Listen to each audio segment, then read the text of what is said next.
All right. What is up, guys? Going to the film review today. I think we're going to expand the camera.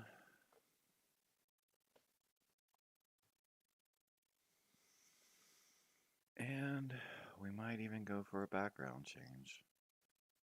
Oh, no, not that one.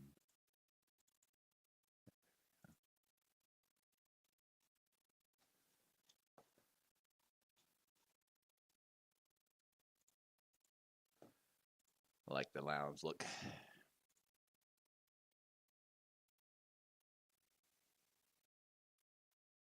Definitely taking a minute for that to...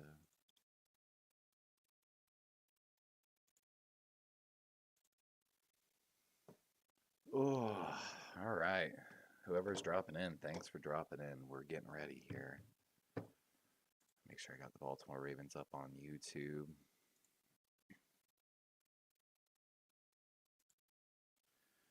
$479 waiting.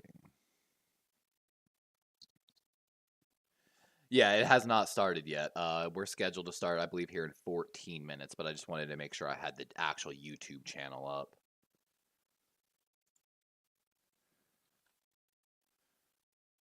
Of course, it doesn't make a lot of sense when they're running the actual thing on YouTube themselves, but...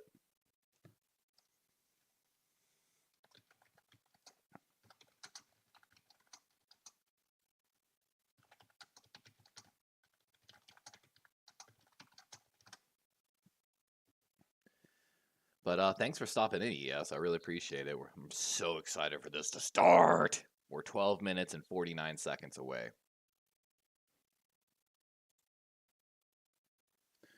How's your day going so far, Mr. ES? Guessing it's a Mr.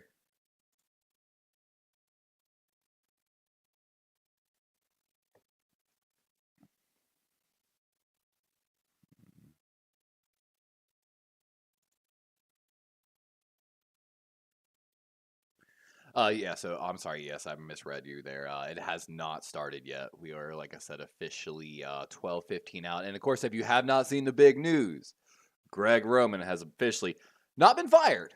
That's not the correct term. We did not renew his contract. So he is leaving to pursue other opportunities, which I don't know if you've ever been in a management position, but is one of the best ways to, if you ever have someone that's come in, hey, what happened to such and such? What happened to such? They were my regular, I love them. Where'd they go? They're seeking other career opportunities. Always the best way to word it. Wait, did we fire such and such? Such and such is seeking other career opportunities. I love just the wording of it. It was something I was taught in my younger management experience. I wanted to look. Greg Roman formation usage. See if I can find that stat.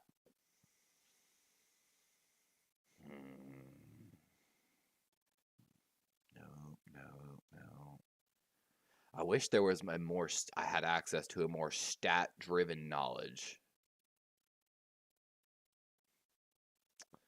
that would allow me to see exactly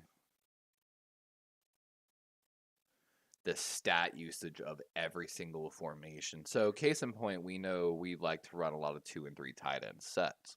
And I have a stat line from one of my games that shows that the Ravens were worst in the league at running a 3 wide receiver set.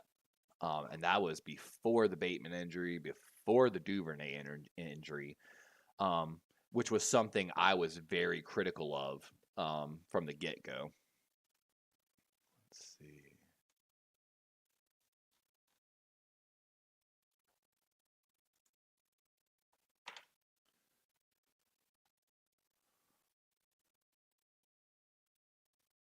Lamar just posted a Ravens Instagram story pic on his story and just deleted it. Ooh, I didn't see anything about it.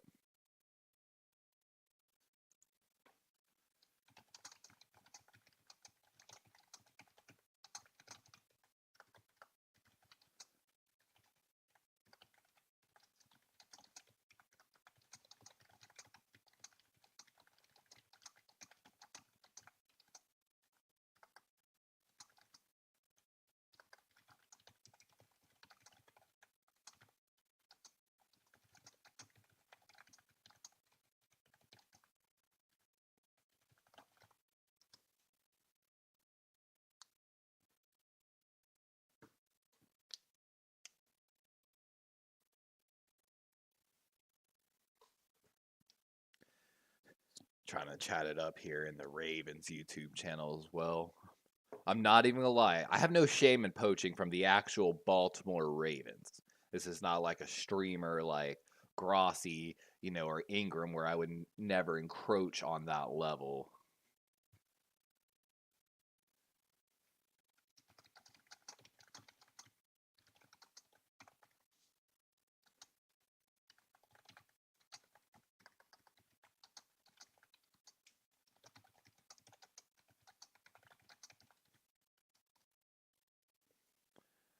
No shame there.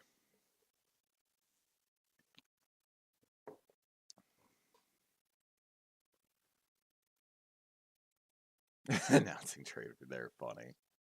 Announcing a trade for Derek Carr. Greg Roman. Worst in league 3 wide receiver, if I'm not mistaken. I'm very interested to see how this goes.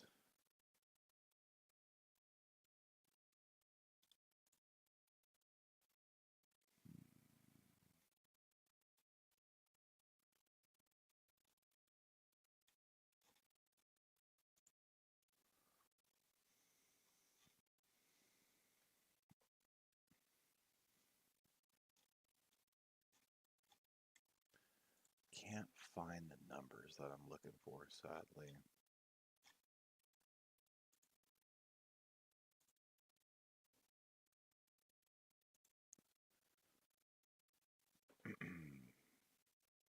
$725 out. I think we're gonna get some po dancing action here.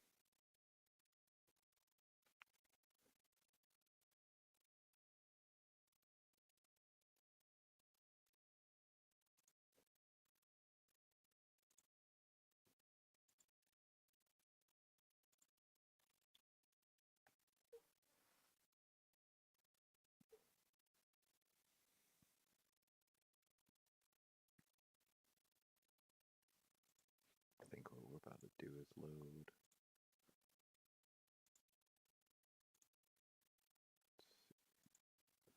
About to load some image sets. Yo, what's up, Toxic Falcons? Thanks for dropping in, my guy. If you're still there.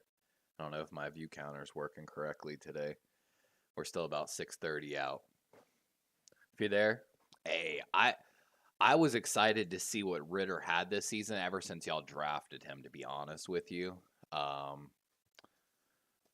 I think you've got getting Kyle Pitts back, especially, and getting healthy for next season. I think Ritter's got a serious chance, to be honest with you, my guy. Be 100 with you. I'm going to try to get some images loaded up in here.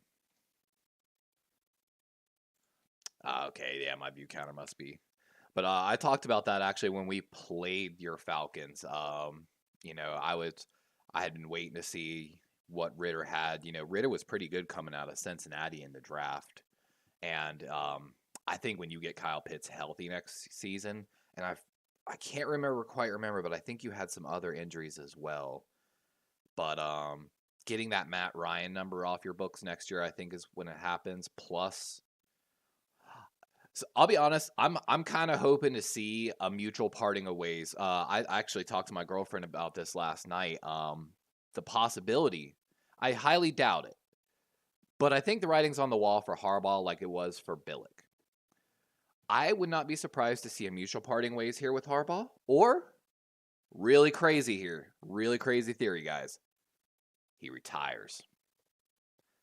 He's wanted by, and he could probably go to any college, and he could probably go half to the NFL teams. But, also be on the lookout for the Baltimore Ravens are going to be making a seriously hard push to get Chris Horton hired. So that's our special teams coordinator, and we're going to be doing that because we are short on picks. We only have 5 picks this year, and according to the new NFL policy, hiring a minority, someone basically higher. So if he goes from special teams coordinator to head coach, we will receive 2 third-round comp picks. Hold on, I'm going to put that in YouTube.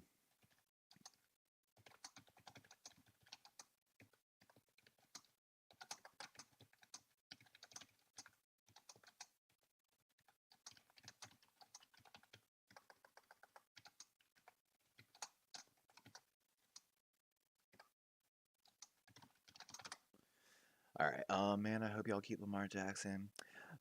So I actually did a video on what I think Lamar Jackson is actually worth. And the hard part is, as fans, we never truly get to see what the contract looks like. So, according to the ESPN leak, it was a 5-year, 250 with around 122 million fully guaranteed. With 122 fully guaranteed, I have no problem with that guaranteed money. I think that's about spot on. Um, Lamar is tweeting. Hold on, I'm gonna get up on Twitter real quick as well. I want to make sure because I've made sure to follow a lot of the Ravens before this. I think Lamar Jackson is worth somewhere between 42 million a year average to maybe 45 million. I believe Patrick Mahomes is sitting at 46 million, as we talked about in that video. Um, you're going to see a lot of these young quarterbacks that are due for extensions getting somewhere around that $46 million average. While Lamar's looking for more of that average, where that 50 million, kind of like Aaron Rodgers got. I think also, for note, you haven't been in my channel before, the whole Deshaun Watson contract is such horseshit. Such horseshit. Like, it's like I want to keep Lamar because, like I've talked about in this channel, Lamar has number one potential in the NFL, but it's hard to evaluate him because the wide receiver issue and, of course, Greg Roman. So we've righted one part, but I've also been adamant until John Harbaugh is gone, we're not going to fix that offensive coordinator position. And I've said this on Twitter. I'll say it again right now for this stream. As someone who has a lot of leadership and management experience, you are responsible for everything your team does and fails to do. So let me say this, so I'm EDC. I'm a regional manager, for an example. We're just going to make a metaphor here for stores. John Harbaugh is maybe a store manager for me. John Harbaugh is going through shift managers left and right. Like, people don't realize Jake Cutler and Joe Flacco almost went through the same amount of offensive coordinators, and we've all heard that story about Jake Cutler. So Harbaugh has been burning through coordinators, never had truly. And the thing is, the people that are leaving are not leaving for positions better.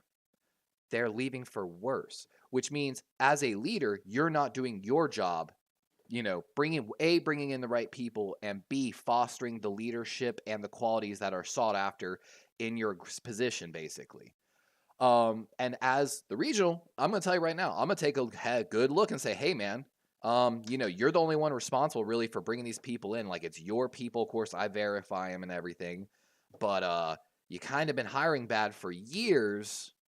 Are you going to take responsibility for this? And I don't think he really has. And, we're live. It's about to start. I actually have this now. Warning. This is slightly conspiracy theory, so please don't take this seriously.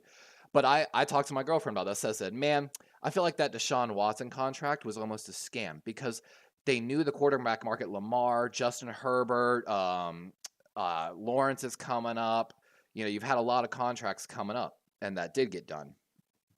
Case point, Josh Allen and Russell Wilson as well. That they had dirt on him. So even if they guarantee him that money, if he violates the personal conduct policy, I'm pretty sure they can void all of it. And what came out right after everything was starting to get cleared, he got caught doing like 100 and it was never reported, and he got out of that ticket and all that stuff. And I was like, that's probably something that could have voided that entire contract potentially because he's already in trouble. And then he goes and does something really fucking dumb.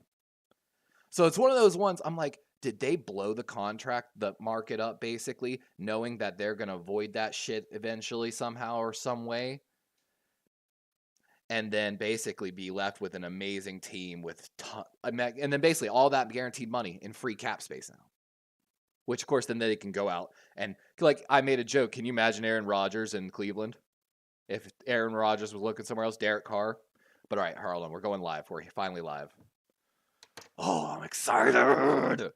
Whew. All right, John looks too happy, though. He's not leaving, so.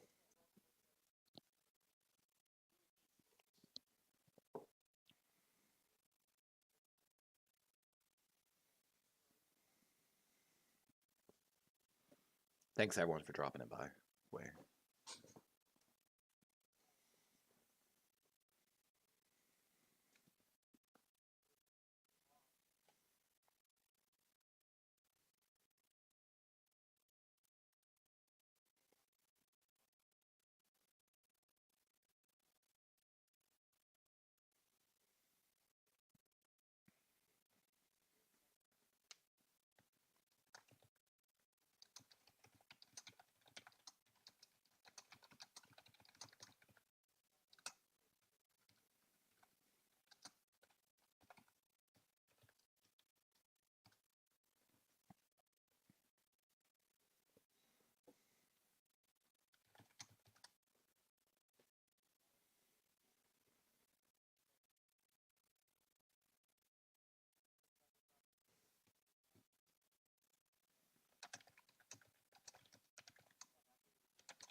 Real quick, guys, we did a video talking about who we want as the next head coach of the Baltimore Ravens, so check that out later. I don't want to interrupt too much. Attack the roster.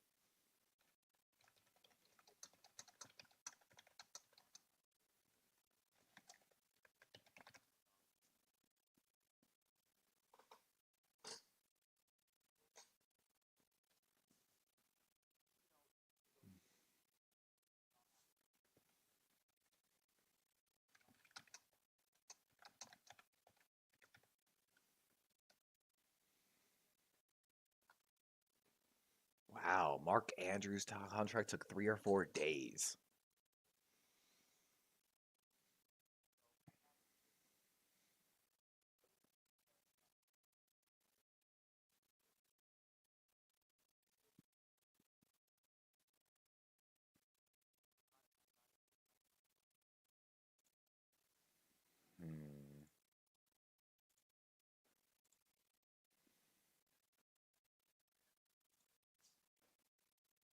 I mean, of course. Like, yeah, that's no question. Yeah, literally.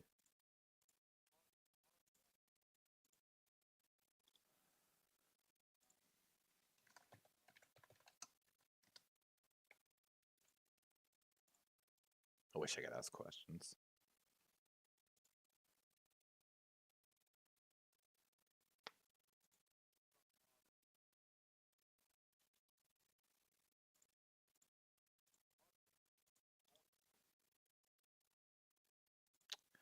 I agree.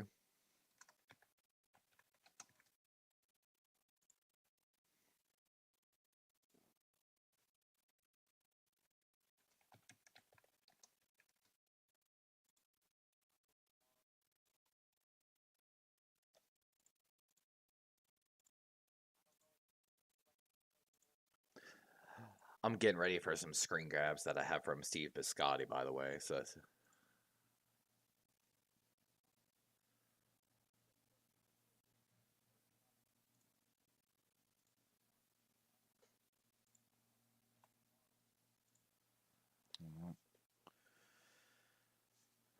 there's a line in the sand, I think, from Biscotti. So real quick, while they're EDC throwing out Peloton brand endorsement.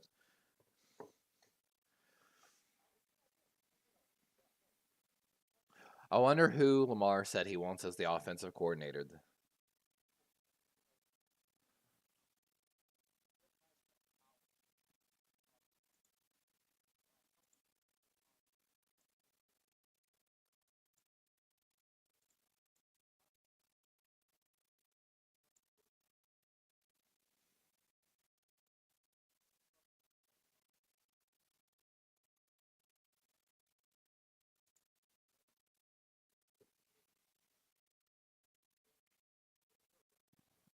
Yeah, you set a record, my guy, but like it was a 1 year phenomenon kind of situation. Like, yeah, but everyone figured it out after a year. Things got stagnant. Like I said, I see a lot of like Billick here, like really a lot of stagnant, no accountability for his bad hires.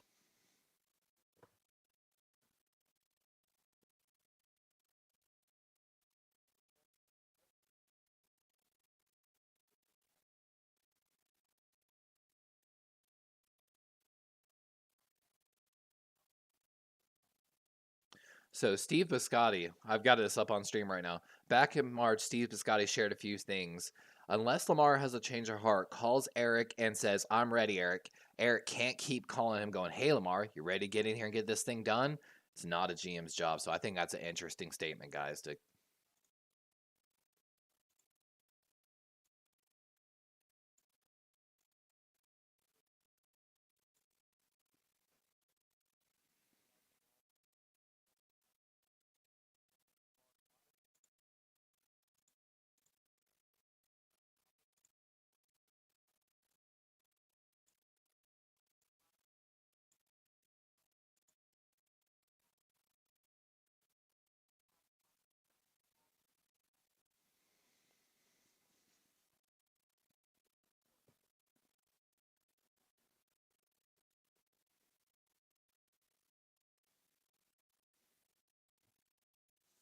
Yeah. The Bateman injury was killer.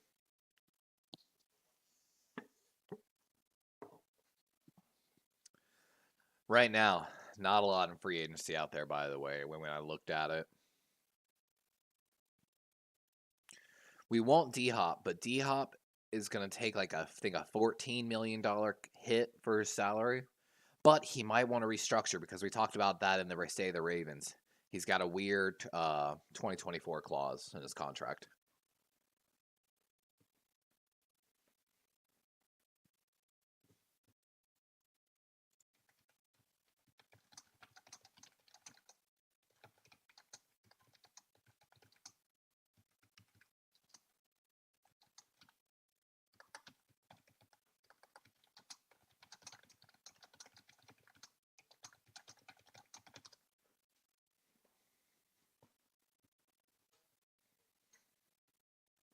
Ooh.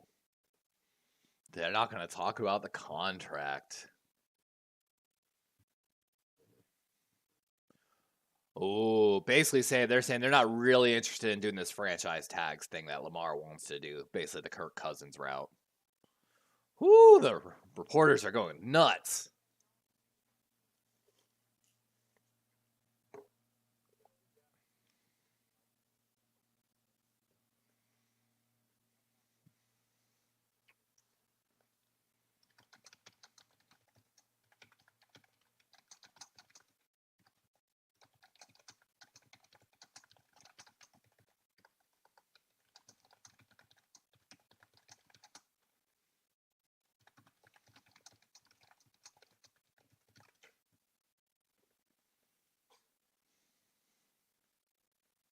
I'm so excited for the draft, guys.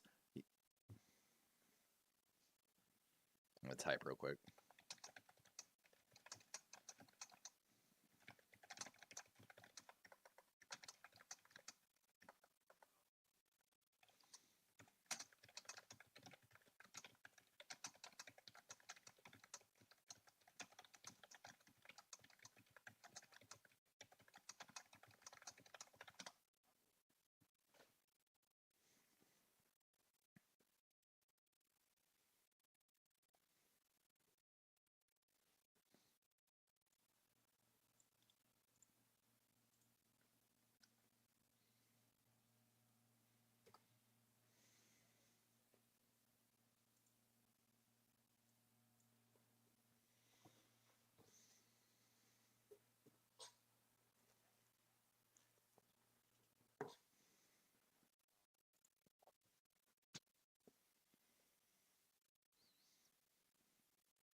I can only imagine. But Roquan Smith represents himself for some of y'all that don't know that. Like,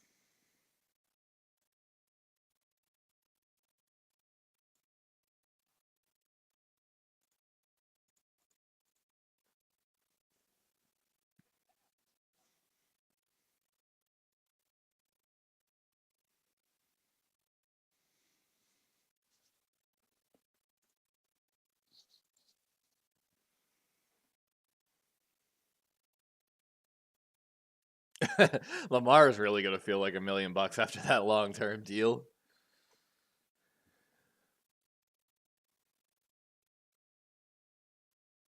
They're asking about the fully guaranteed. No, we should not be able. We should not do that.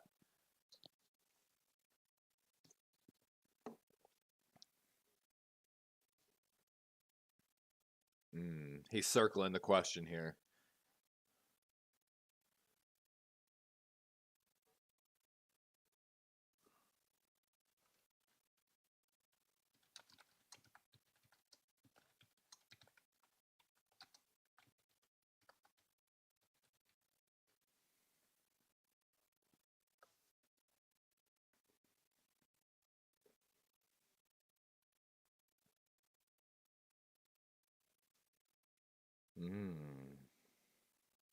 He wants that fully guaranteed, is what EDC is saying there.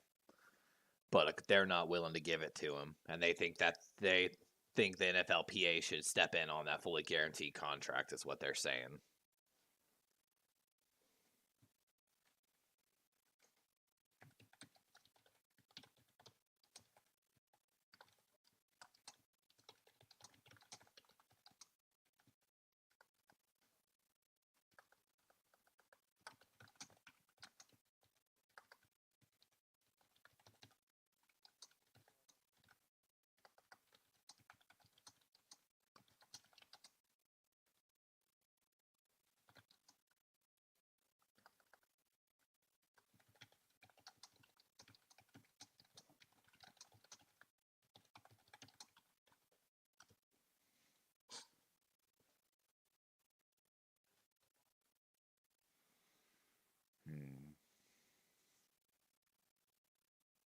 Oh, here's a good question. What we want the offense to look like.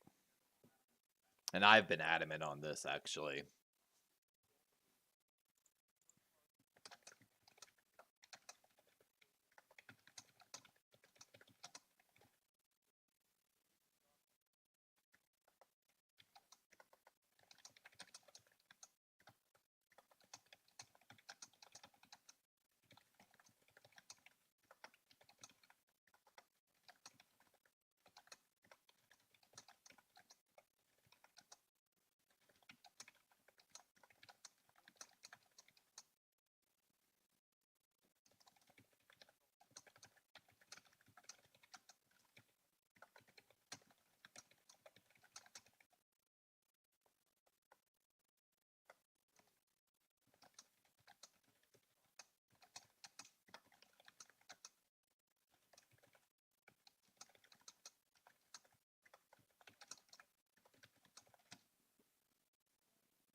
Mm-hmm.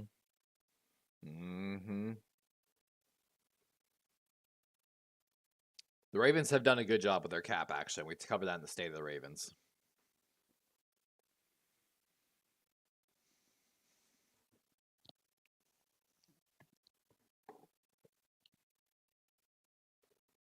Mm-hmm.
Mm-hmm. Well said, EDC. Oh, I'm excited to hear about this too, the J.K. Dobbins. And I agree with J.K. on this.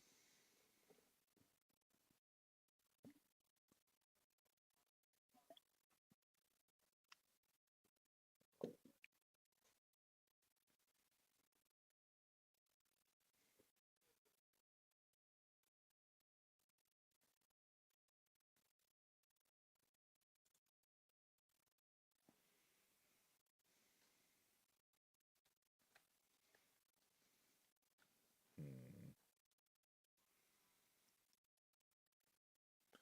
And I'm very interested too on the internal candidates. We discussed that in the Fire Harbaugh Roman video and what could come next.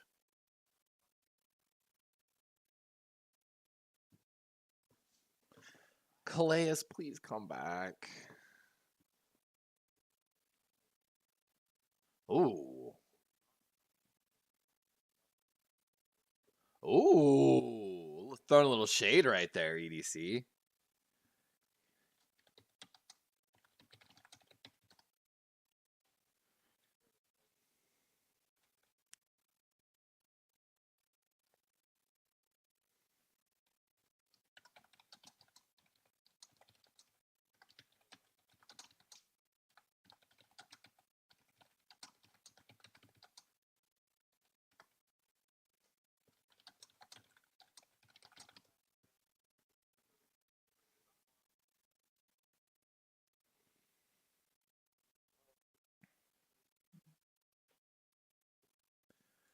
I want to bring Marcus back, actually, and we cover that in the State of the Ravens, too.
Oh, it's going to be the exclusive tag, absolutely.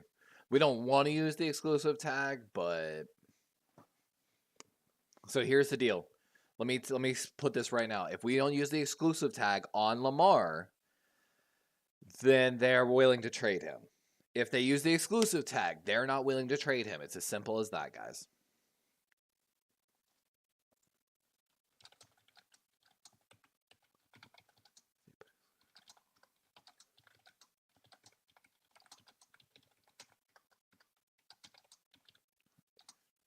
Ooh, he's putting all the pressure on Lamar right now.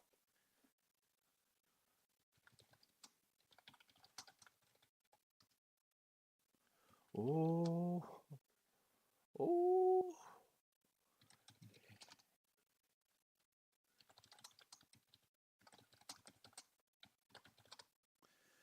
Ooh. We're going to put up some of Steve Biscotti's comments here.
Lamar does. I mean, Biscotti does not want this to go a Kirk Cousins route. That route destroys your salary cap so fucking bad.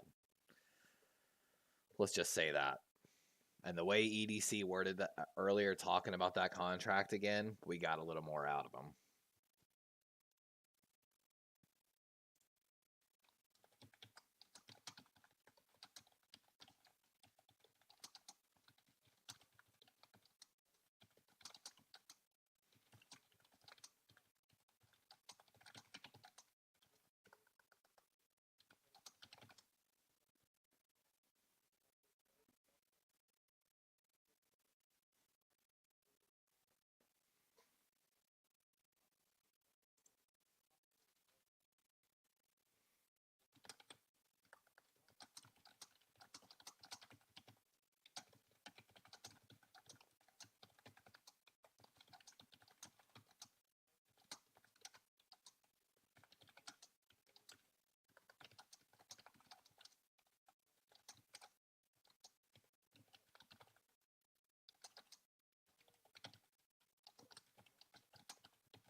I don't know if Brady stays in Tampa. They're in a horrible cap situation. Like, horrible.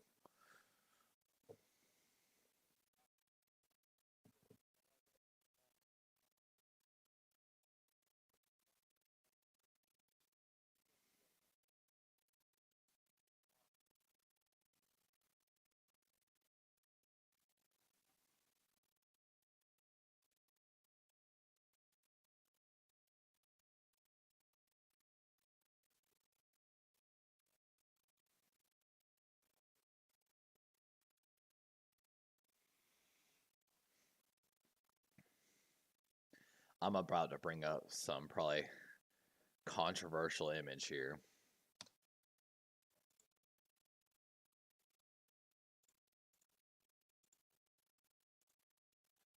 We'll explore that in a minute.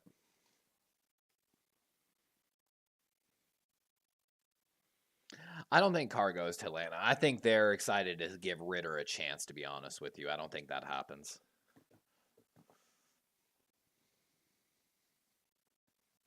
I feel like you got a better chance of a Carr Rodgers flip, potentially.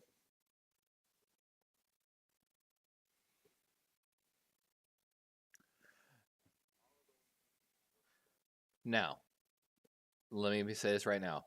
I'm not saying to trade Lamar Jackson. Please don't take this the wrong way. However, we came across this graphic the other day, and I want to show it up there because it's some potential trade situations for Lamar Jackson.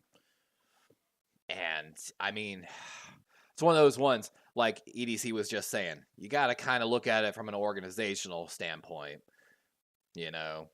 And like case in point, those trade situations get you in a position to take a top 3 quarterback potentially. And set the franchise up to go get a wide receiver like DeAndre. And, you know, it's enticing as someone who builds through the draft and loves the draft like myself. You have to kind of take a look at it and be like, I mean,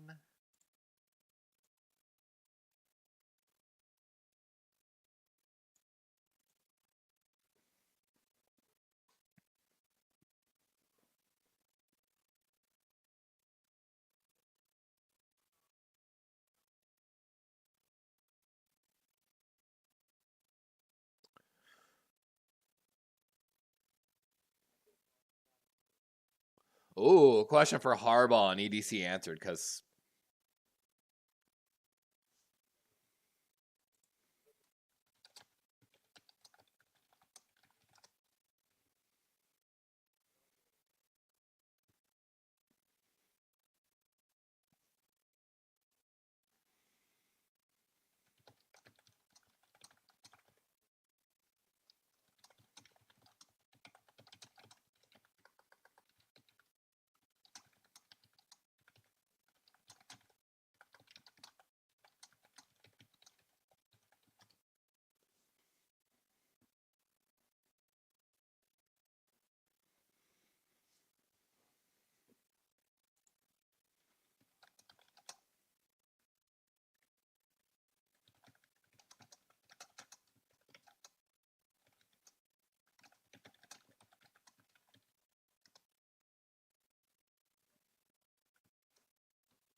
Yeah, we don't really want Chuck Clark to go, honestly.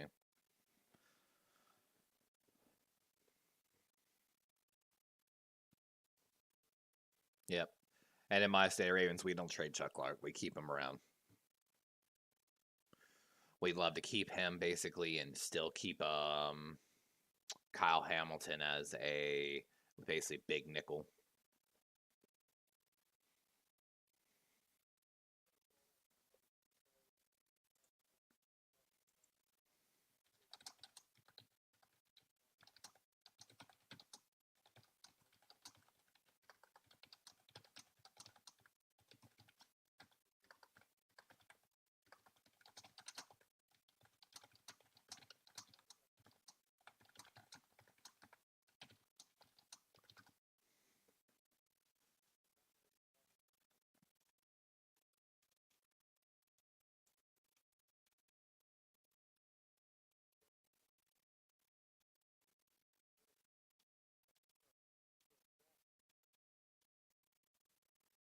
Mm-hmm.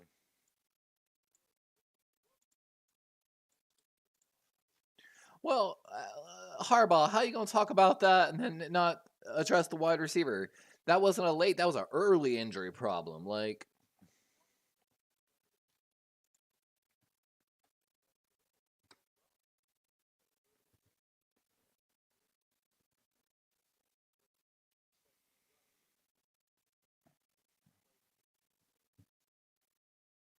we weren't really in a position to win the game, Harbaugh. We were luckily like I wouldn't call a position to win the game a Hail Mary, really.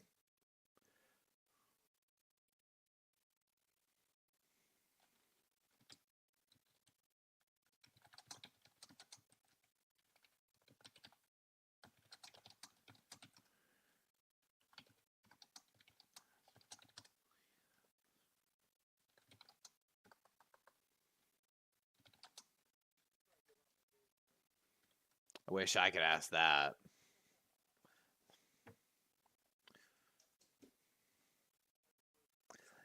I'd be the guy to.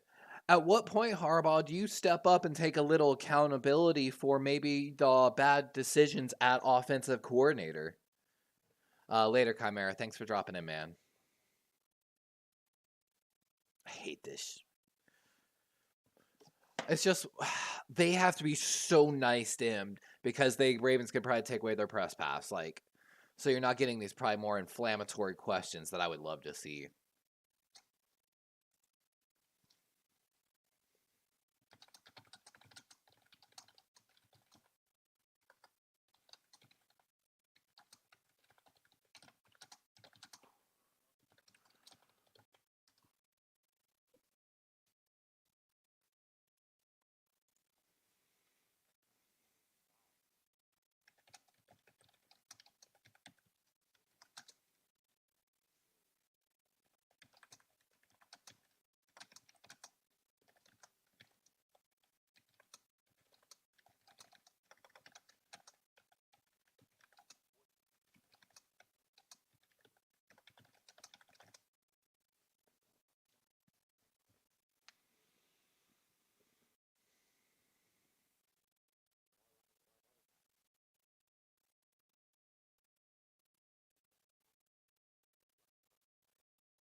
Oh, they're talking about the training staff and training program. Here we go.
Ooh, only one player doing off-season surgery. That is pretty good news, honestly.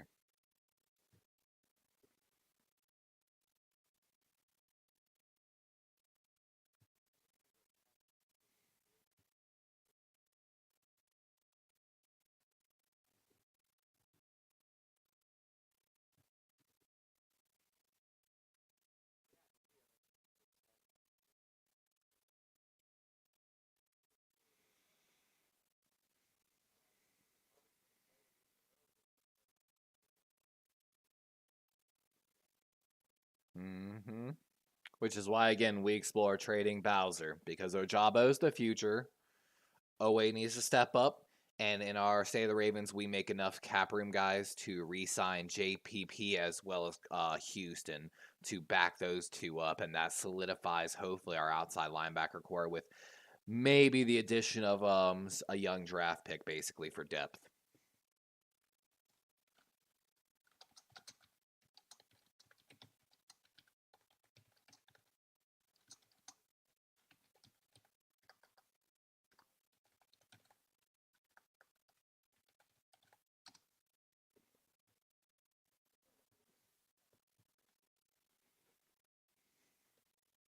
Nice. He got the screws out of his foot.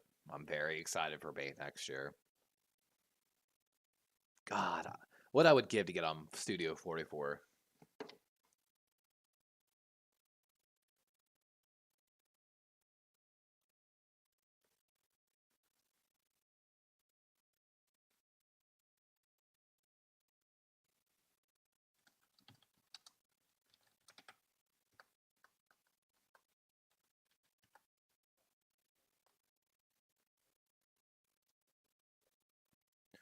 Oh, racist in the Ravens chat.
Mm.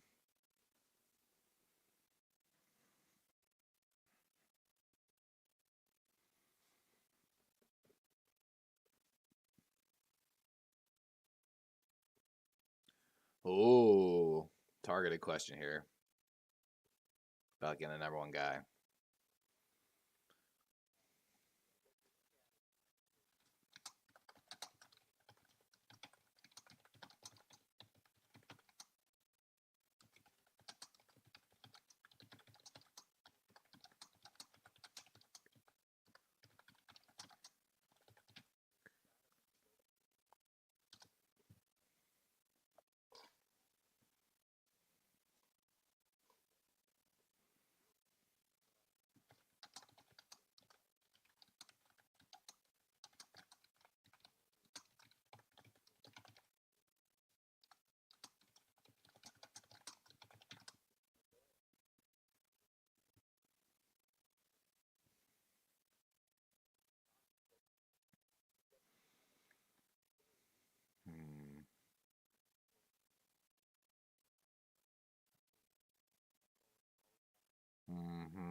All right, guys, I'm going to grab a drink. I'll be right back.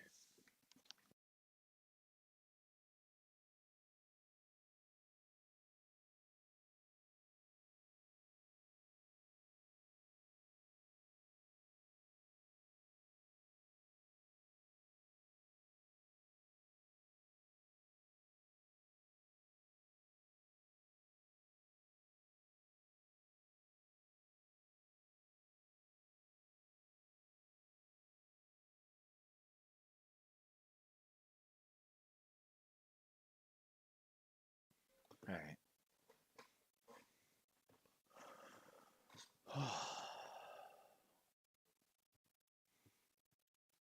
Yeah, we had a really good draft.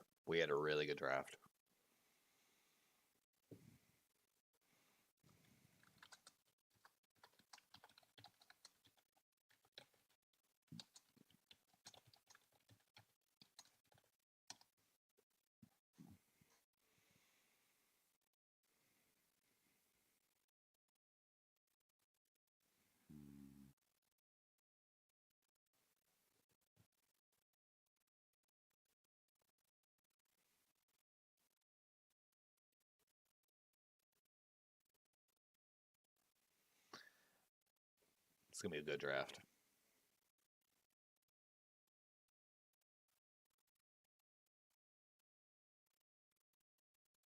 Mm-hmm.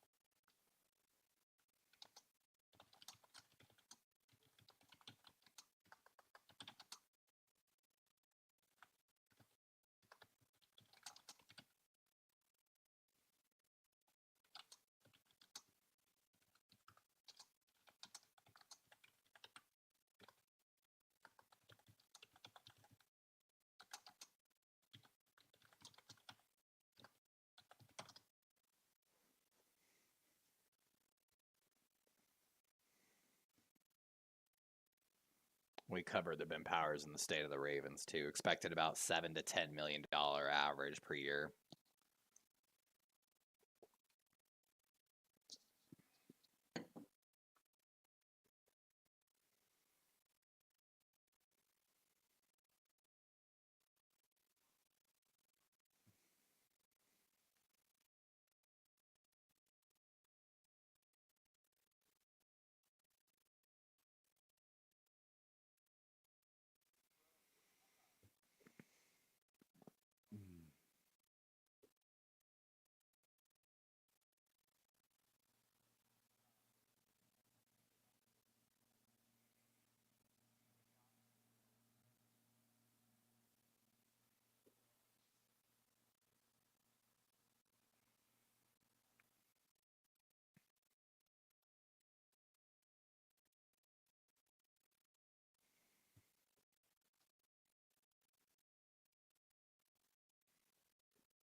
Oh, they're neighbors? Oh.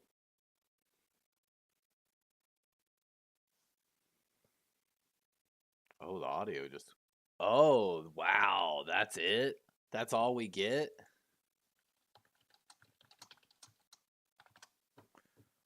Wow. Wow, guys. I am.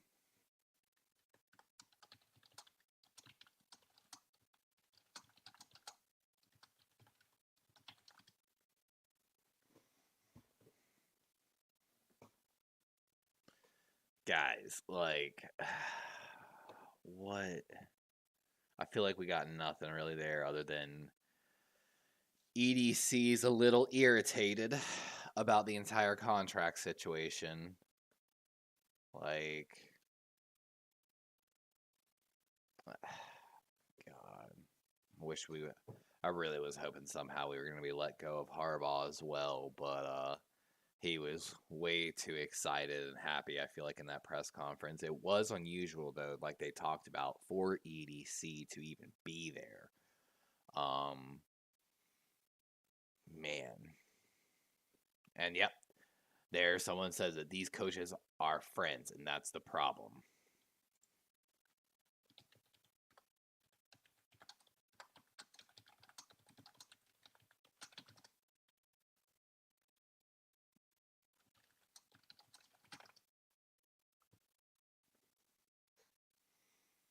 And like everyone keeps saying, Harbaugh is just going to find another Greg Roman. I mean, he has no proven track record so far.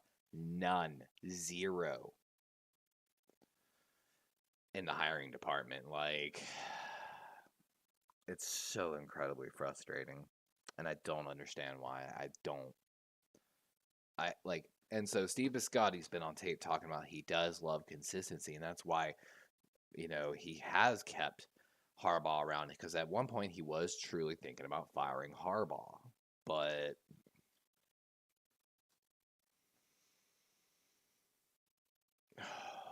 it's frustrating, guys.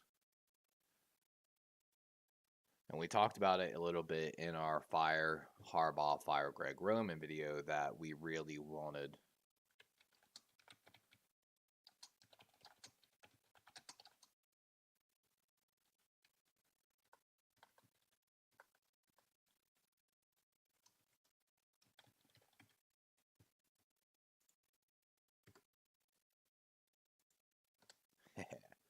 We're still just in there.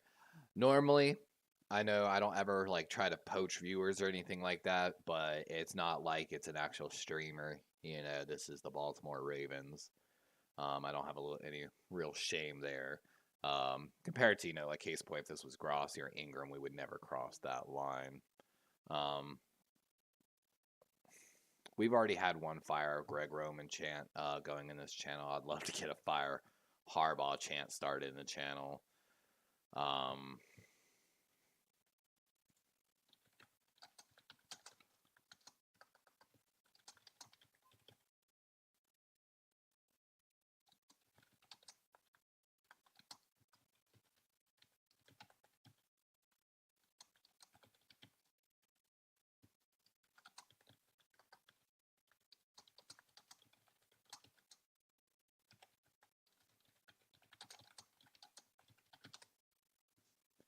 I'm just, I'm, I just was expecting so much more out of that press conference.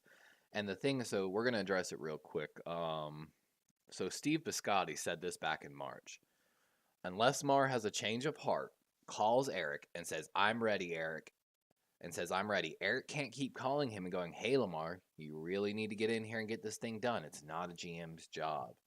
Steve Biscotti also followed that up with, what if Lamar says, "I want to play on the 5th year? I'll play on the franchise. I'll play on another franchise. Then you can sign me. That gives me 3 years to win a Super Bowl. So you can make me a $60 million quarterback, because that's where it will be 4 years from now." That might be the case. I get where Steve's coming from here, but Lamar showed us in the 2022 season he's no guarantee, not 100%, and it's just one of those ones. I think Steve Biscotti has drawn a line in the sand because of exactly what happened with Flacco all these years ago, essentially. Flacco said, "Hey, I want to be the highest paid quarterback in the league." Steve Biscotti said, "Go win a Super Bowl." Joe Flacco went and won a Super Bowl. Flacco put his money where his mouth is, you know what I'm saying? And so for Steve Biscotti in his old head, that's now the standard, basically. So, of course, with Lamar not truly living up to that, he's drawing a line in the sand. And we talked about in my video, what is Lamar worth? Check it out later. I think Lamar is definitely worth somewhere between that $43 million to like $45 million annual average. The supposed leak at ESPN over the summer was 5-year, 250 with $122 million guaranteed, if I'm not mistaken. a little rich for my blood, but it's one of those ones the contracts can be so different.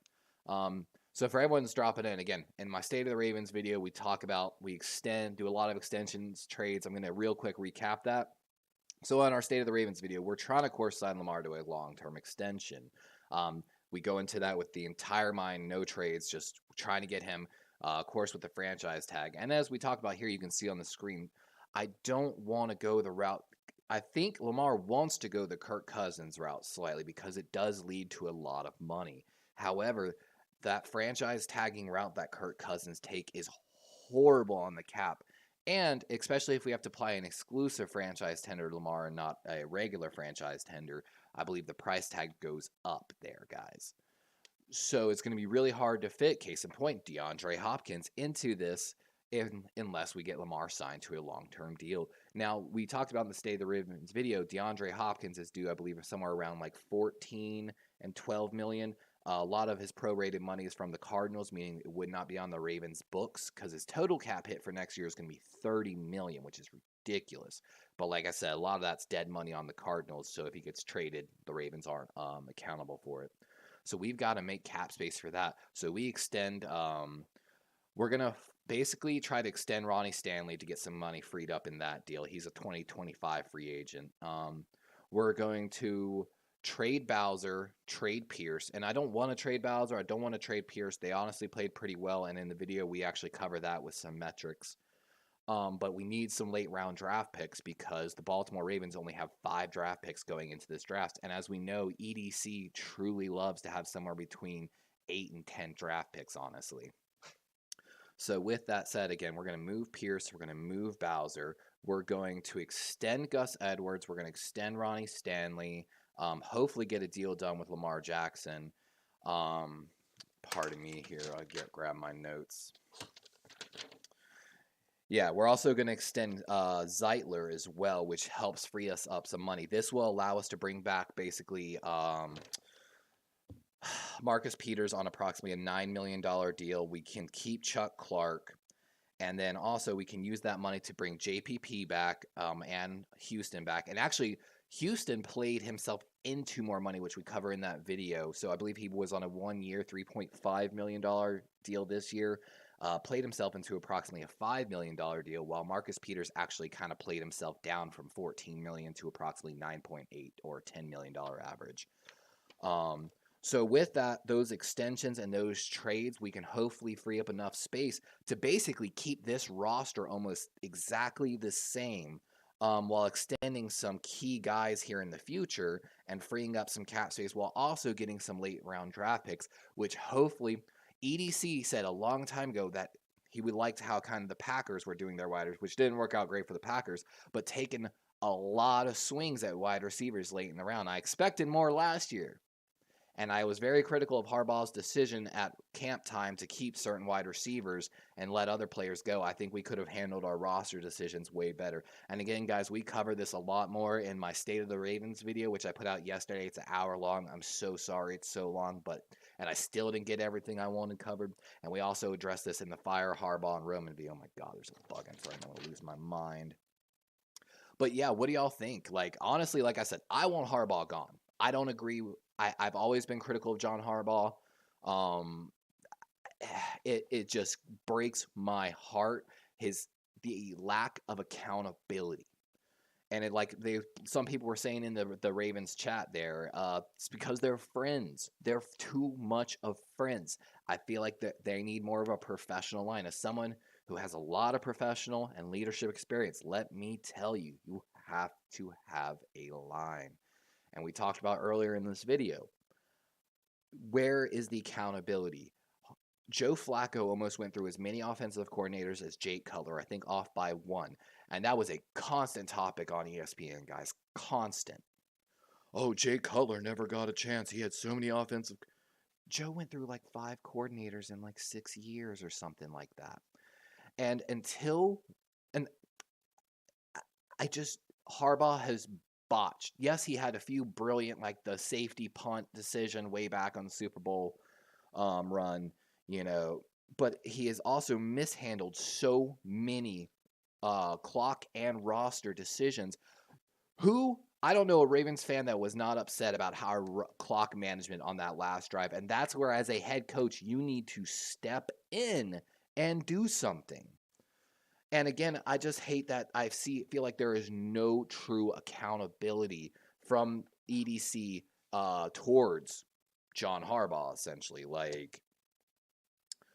So John Harbaugh is a former special teams coach that became a head coach. And I'll say this till I'm blue in the face, and I've said this, so please mark my words again. John Harbaugh is a good leader of men.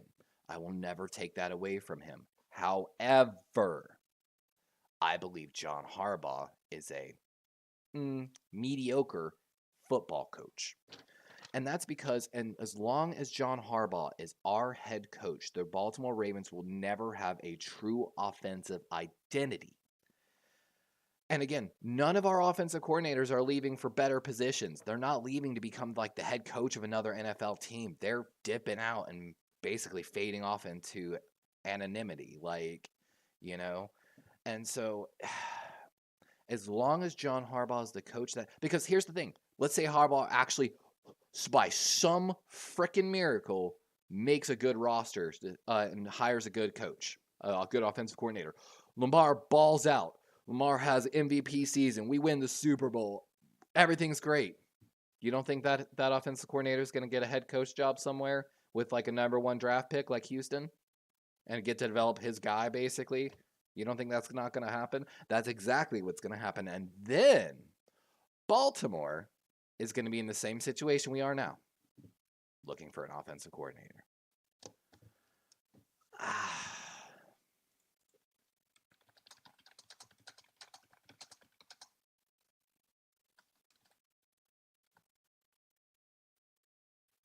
Oh, chat no longer available. That presser left me with a bad taste in my mouth. I don't know about y'all. Like I said, I was truly hoping almost like Harbaugh was going to mutually part ways to retire something, even though, like I talked about, he could easily go and work anywhere else in college and probably half the teams in the NFL. We talked about in the press conference too, definitely look for the Baltimore Ravens to be hard pushing Chris Horton, our special teams coordinator, to be a head coach. As we talked about in my previous videos, I truly don't believe in special teams coordinators becoming head coaches. I feel like a special teams coordinator should be like the 6th man in the NBA.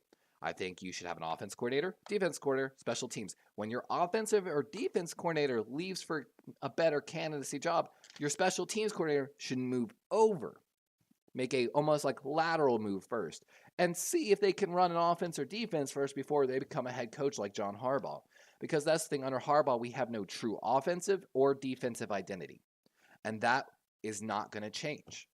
For all my viewers that dropped in, we were just talking about it.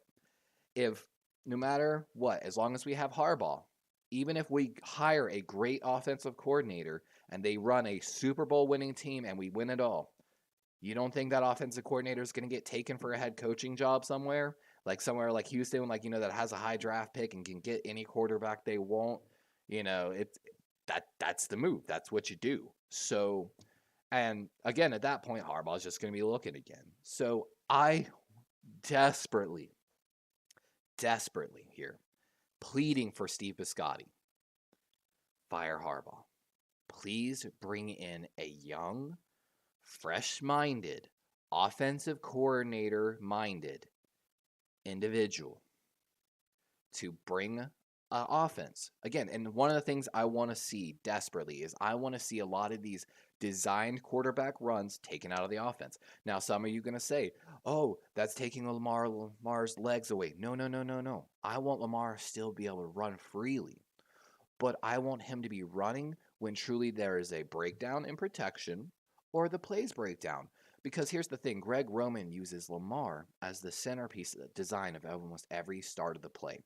So all eyes on Lamar. So he's using Lamar to try to create openings. However, the openings then are subpar, and there's so many eyes on Lamar that they're just, again, watching his throwing lanes and such. So it becomes hard. I think that's a lazy approach. I want to see an offense that has enough ingenuity where Lamar, and the thing is this, when Lamar's having to look at the running back and all this stuff, that is time Lamar's eyes are not watching linebackers and safeties. And I feel like sometimes Lamar is dropping so deep and the play design is so long and so deep with no real ingenuity and bad routes that by the time Lamar's looking, everything's covered. And so I want to see a better design offense. And again, Greg Roman, I believe, was worst in the NFL in using 3 wide receiver sets. Yeah, kind of hard to throw to wide receivers when there's none on the fucking field. Now, don't get me wrong. I understand our offense is tight end centric. However, you can still make that work. Like, it's just one of those. So I want to see the offense almost more like the Bills, where there's not as many good design quarterback runs, but basically, when you got 4 and 5 wide receiver sets and you're running people all across the field, Lamar is eventually either going to have a free running lane. So that's what I want to see. I want to see an offense where Lamar is free to run, but it's not designed for him to run as much. You get what I'm saying? Like I want to see Lamar's eyes not so much looking down and back and all this stuff, which that's not on Lamar. That's Greg Roman's designs. But it's just Lamar would have way more time to make reads on the coverage. And again, I've seen Lamar make his reads. Lamar is not one that struggles with reads. That was established year 1 in the NFL, to be honest with you. And I wish I had been covering videos back then so I could have shown, hey, look, 1, 2, 3, 4. He's making reads.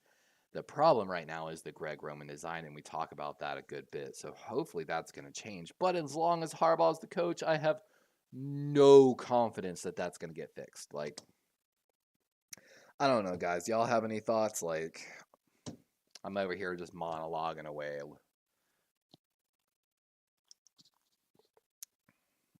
Some good old Southern sweet tea. But so, what do you really think Lamar's worth? I think Lamar's worth top 5 quarterback money, in my opinion. Somewhere between 42 a million year average to like 45, maybe 46. And as we talked about in that video, check it out later. We talk about what Lamar's worth. And the thing is, there are a lot of young quarterbacks that are coming up on their deals. Justin Herbert's coming up, Jalen Hurts. You've got a lot of young quarterbacks that are about to get their deals done. And we're seeing approximately the average is going to be somewhere around 46 million, which I believe is what Patrick Mahomes is getting. So I have no problem paying Lamar right there, ballpark that same money. I think the issue is Lamar, 1, wants a fully guaranteed deal. 2, he wants a 4-year deal, not a 5 or 6-year deal, which the Ravens are looking for a little more long-term payoff in investment, basically. They don't want to have to be doing this 4 years from now again. And the thing is, Lamar, and they talk about it right there in the comments, Lamar knows in a few years, if he does 5th-year option, franchise, that now at that point, the average for quarterbacks, it might be around $60 million a year. So he might be able to get an even better deal while the Ravens are trying to basically create a 5 to 6 year window. I don't know, guys. I don't know about you. I was a little disappointed in the press conference, though. And we're going to be trying to put up some more videos here later today. If you dropped in, like my content, please give me a follow. My PC's dying. My PC's over 10 generations old now. We're trying to get a rebuild started and get some money going. But, it costs a good bit to get a good streaming PC. We can't even stream any video games anymore.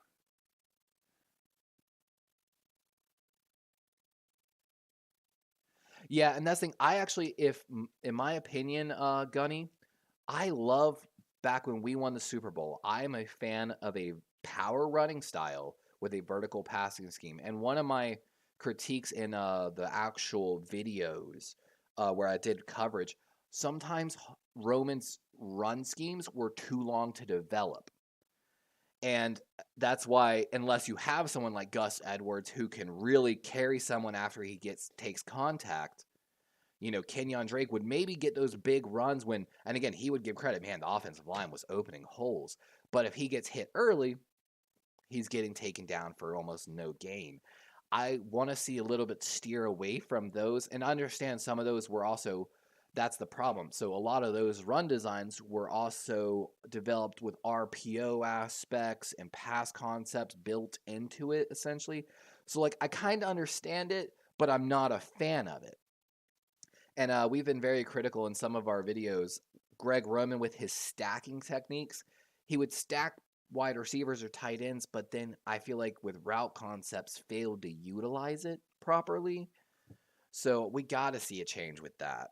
But it's just one of those ones when I watch Lamar, I feel like sometimes too the problem is with his inaccuracy is he spent so much time developing the play with this play action, with this pump fake, with this fake reading, this outside linebacker before he moves his eyes to the middle linebackers and safeties that he's again then starting to rush the throw, and then that's where his footwork mechanic breaks down and his A+ level arm, which he can usually make up for the throws, but that's why we see some inconsistency in his accuracy. Um, if Ben Powers leaves for free agency, it's going to be a little tough because we're going to have to focus. Of course, McCary might slide over, which we talked about in my State of the Ravens video, but I like McCary as a backup all across the line more so than anything, and I think he's an important part of our insurance policy for injury. Falele, I've got a lot of confidence in developing as a right tackle, not so much as a left tackle, but he didn't play terribly. And exactly, if you actually look way back on the Rams offense when they first were actually tearing people apart, they actually only ran a very few formations, like 3 or 4 major formations, and but at the same time they had so many play design concepts based off of it. So it was simple yet complicated. And that was where they truly shined. And that's what I want to see with Lamar. Stop doing all these substitution packages. And that was part of Greg Roman's problem with getting the play calls in so late, was because there was so much complexity. Simplify things a little bit. Let's make the... Because I have a philosophy, and you might appreciate this, Gunny. I don't care who you are or how long you know me. I'm going to come out the first play of every game, and I'm going to run the ball. I don't care. I'll tell you right now, because it's about setting a mentality as a run-first team that, hey, and I'm going to tell hey, this first snap, you better go smack someone in the mouth. Set the tone. Set the tone right now, guys, that this is going to be a long day for the line. Every defense. And then that's one thing I didn't see from Greg Roman. True run scheming is understanding, one, the substitutions on the defensive line, 2, their strengths and where the people are moving to. So, case in point, when you're running stretch plays to the outside, you're doing this to tire out the lineman. So you should be doing a little bit of outside running to get the legs out from underneath those linemen and then start power diving them, because all of a sudden their legs are a little tired. They're tired from running these slants left to right. And then you run it down their throat and you put them on their ass, basically. That's the mentality I have when it comes to the run game. And again, I don't care that, if I'm coming out, I'm setting the tone that even when I'm going to run, I'm still going to get my yards. And that carries over late in the game. And I'll promise you that right now, guys. Like, I played a little bit of semi-pro football when I was younger. I'm a former tight end and linebacker myself. I grew up playing with Hunter Renfrow in Socastee, South Carolina. And I went to CCU, so we're big Isaiah Likely fans here on the channel. Go Chanticleers. But so that's what I want to see. I want to see a simplification. I want to see a change in concept. I want to see Lamar's eyes on the linebackers and safeties quicker. And, of course, more ingenuity out of this passing game. We were so predictable in our routes. I saw essence of Cam Cameron, where we just ran non-stop curl routes all the freaking time. And you can see in the offensive philosophy that the concept is to sit down in a zone with a curl route and then basically slowly start working your way to the outside, which we saw Mark Andrews do constantly. So with that in mind, we covered in the State of Ravens, Gunny, and I love the question. I love people that'll pose me questions. Oliver's heading to free agency. I think Oliver has played himself into the money. I think he played phenomenal. Of course, when he came over from Jacksonville, Oliver was more of a developmental prospect, had really good pass catching potential, but not so much as a blocker. With Oliver leaving and Boyle, I don't know if man, I love Nick Boyle too because what a blocker. But I don't know if Boyle's coming back. So with that said, we're heading into this with Andrews likely as 2 tight ends. I definitely see us shying away a little more from those 2 tight ends. Um, it gets a little tough because also we have to utilize Ricard. But I feel like the problem with our offense was, yes, we paid Ricard pretty well, but we kept Ricard on the field too often on some of these passing plays, where and I wish I'm working on trying to get my GPU's dying, so I can't stitch my videos together. I've got 3 videos where I covered a film breakdown of basically the Miami game, the Jacksonville game, and the Jets game, focusing extensively just on Lamar Jackson's throws. And I'm sorry, I got so off here. Your boy has ADHD to an extreme.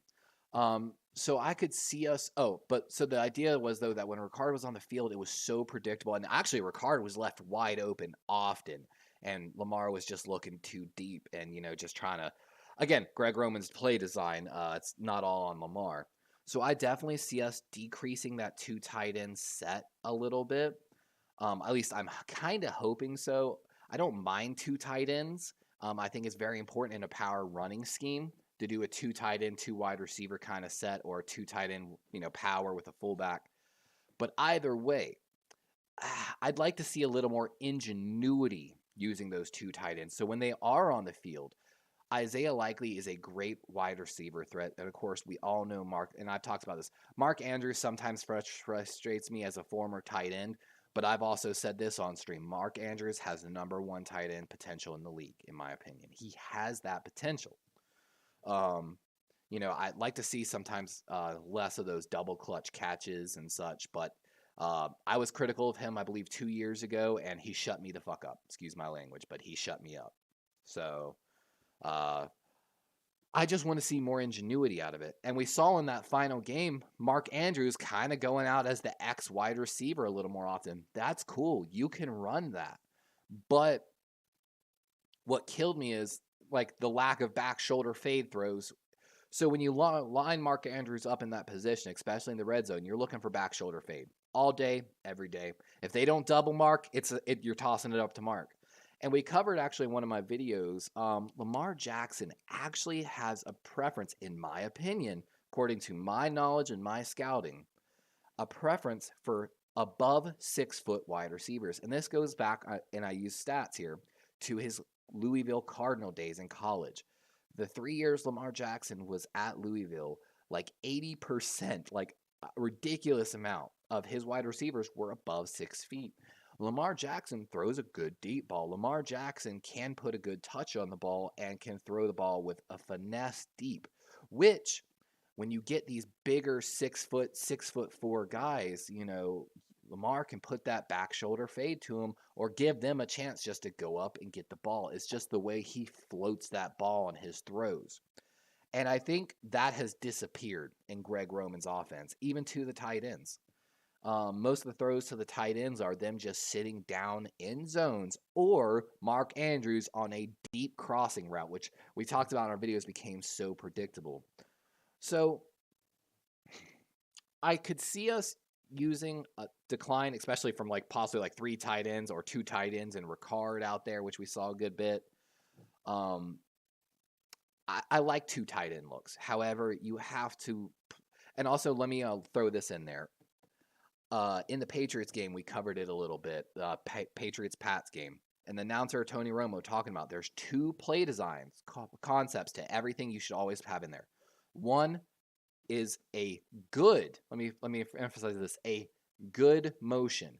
Now, motioning Ricard does not always count as a good motion. Now, of course, a lot of it was play designed into Greg Roman's playbook. However, motion will almost always tell you, especially if you're coming from a slot on the opposite side, man or zone.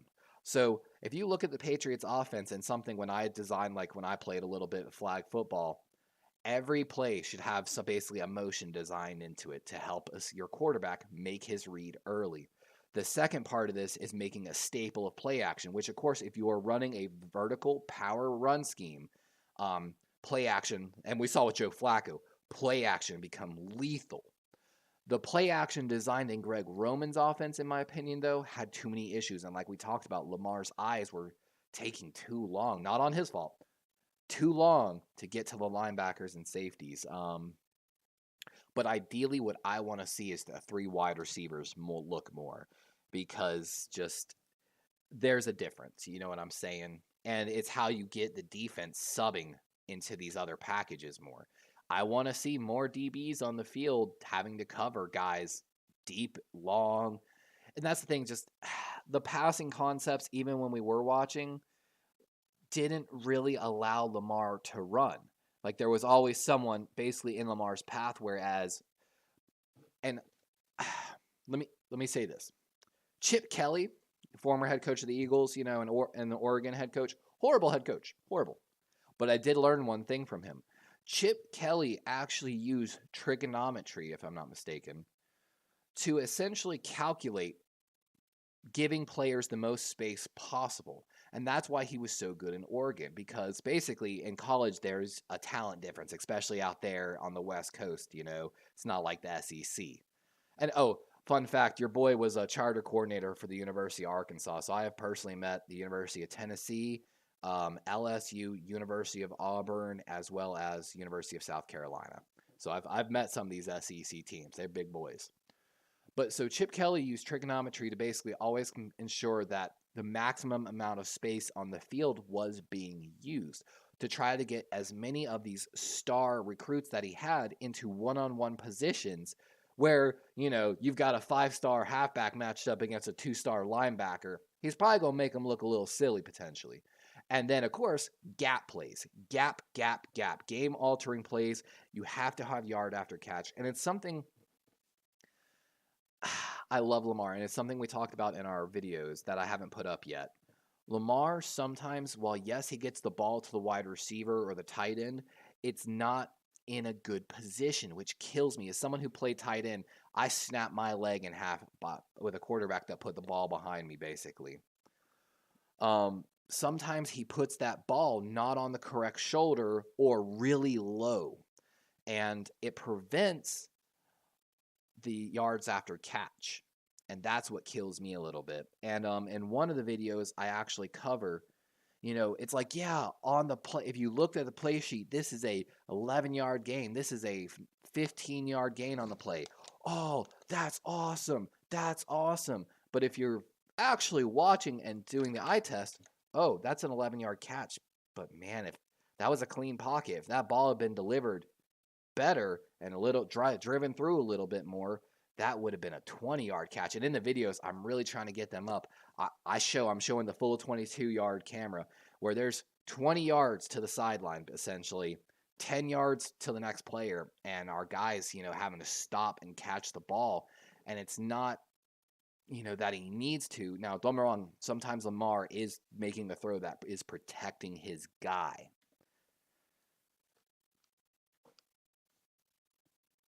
Yeah, I'm trying, man.